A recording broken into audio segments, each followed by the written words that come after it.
Subukan nyo may malaglag na lata, isang puno at isang walang laman. Sino ang maingay?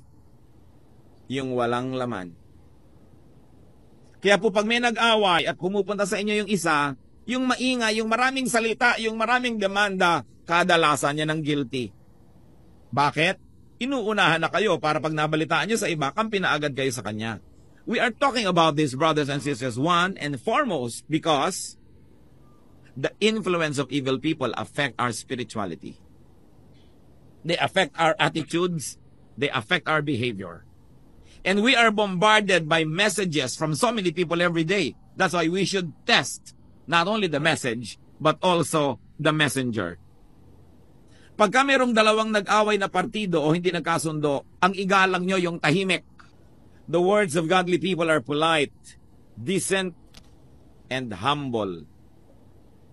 Hindi mapagmataas, hindi mayabang. O bakit naman nakagalit mo yung pinsan mo? Insecure kasi siya sa akin eh. Ha? Ganon ka ba kagaling para ma-insecure siya sa'yo? O ba't nakaaway mo na naman yung isa mong tiya? Insecure siya sa akin eh. Magaling kasi ako, nate-threaten siya. Huwag kayong maniniwala sa mga tao na nagsasabi sa inyong insecure sila sa akin. Kasi binubuhat na ng sarili niyang bangko, ang laki ng pagtingin sa sarili. Kung merong dapat magsabi niyan, dapat observers, other people, not the subject. I have met several people na ganyan, nakaaway lahat ng tao, ang paliwanag lang nila sa lahat ng nagtatanong, insecure sa akin. Are you so great so that people will be insecure with you?